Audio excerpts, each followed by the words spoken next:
Okay, so now let's look at the same example. So the man is starting at the tree, which is 4 meters east of his house, and walking to his hammock.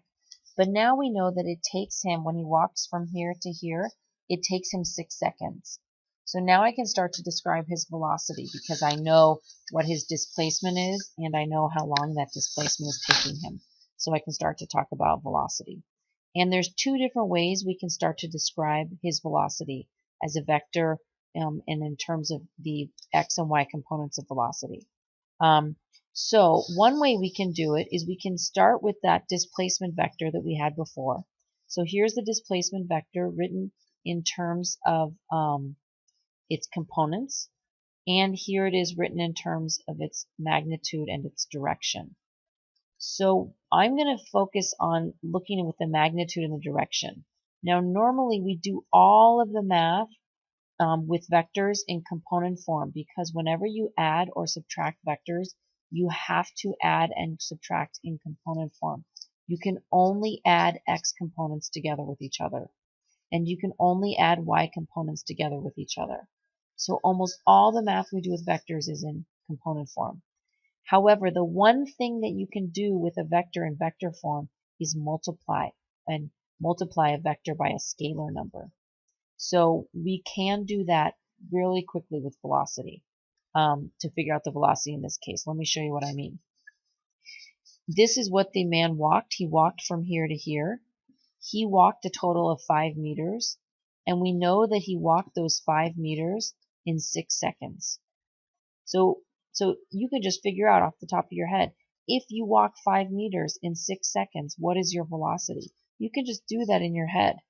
And whatever the direction that he walked, that's also the direction of his velocity. Okay, so let me just show you that more formally. Here is the expression that we're going to use. Now this expression here might look crazy and scary because there's vectors involved, but I want you to just, take a second to remember that this is not scary. This is similar to what we've seen before. So let's just jog our memories. Okay, so let's just think for a second. Everything we're describing here is uniform motion. So far, everything we're talking about is uniform motion. Things are moving with a constant velocity. Even though there's a velocity in the x and y directions, it's still a constant velocity, so we're still dealing with uniform motion. What do we know about uniform motion? Remember, this was our basic uniform motion equation. Displacement is equal to velocity times the change in time. Well, let me just rearrange this equation, and we get something that looks like this. Our velocity is equal to our displacement divided by our change in time. This is what we started with a long time ago. Now, this equation here is the same as this equation. It's just that this equation is generalizing it to a vector. This is my velocity vector, which depends on my displacement vector. Okay, so this equation is something we have seen before. It just looks a little bit different because we're dealing with vectors. Okay, so let's go back and let's see what we can do knowing this. Okay, so I have my displacement vector here, and I'm going to keep it in vector form.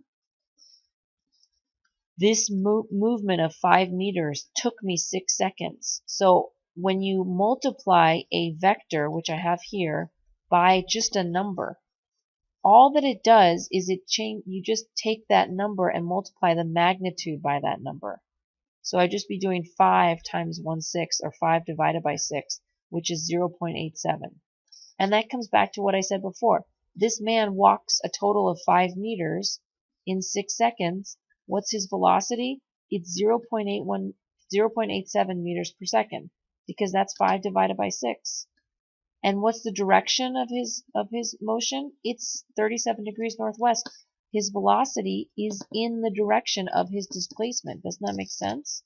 This was the direction he walked. That's the direction of his velocity. It makes sense. Okay? But let's get to this velocity vector another way. Let's get to this velocity vector by looking at the x component and the y component of my displacement. So here's the graphs that we had before for our x position as a function of time and our y position as a function of time. All I've done now is said that change in x position took 6 seconds, and this change in my y position took 6 seconds. Okay? Well, if I asked you what is the velocity represented on this graph, you should be able to tell me. We just did that on our last quiz. This is a position versus time graph. How can I figure out the velocity from this graph? Well, it's the slope, right? So in the x direction, the slope of your x versus t graph gives you the velocity in the x direction. What's the slope of this line? It's negative 4/6 or negative 0.67 meters per second. So my velocity in the x direction, the x component of my velocity, is the slope of my x versus t graph, and that's what it is. In the y direction, the slope of your y versus t graph gives you your velocity in the y direction. What's the slope of this line? 0.5. So my velocity in the y direction, or the y component of my velocity, is 0.5 meters per second. Now I have the x component of my velocity, and I have the y component of my velocity. So my velocity vector, written in component form, I just put my x component of my velocity in front of the I hat and the y component of my velocity in front of the j hat. Here is my velocity vector written in component form. And if I want to change that into vector form, I need to find the magnitude. So I do vx squared plus vy squared and take the square root. There's my magnitude. Does that look familiar? To get my angle, I take inverse tangent of my y component divided by my x component. And I take the absolute value here so that I get a number between 0 and 90. I find that it's 37 degrees. My x component's negative, so I know it's going to be west. My y component is positive, so I know it's going to be north. And so here I can write my velocity in terms of my magnitude and my direction, and what it's exactly the same as what we found previously. So let's just summarize everything. And everything I'm going to show you here is stuff we've seen before. It's just specific about the velocity vector. So one way to write the velocity vector is in terms of the x component and y component of velocity. How do I figure out the x component of my velocity? I look at my x displacement and how long that x displacement took. How do I figure out the y component of my velocity? I look at my y displacement and how long that displacement took. Another way to imagine the velocity vector is that you just take the displacement vector and divide by how long that entire displacement took. And if we know our displacement, our velocity vector, the magnitude and the direction, another way to get your x component of your velocity is by taking your magnitude of your velocity times cosine of your direction of your velocity. This is true for any vector, but I'm just reminding you this is true for the velocity also.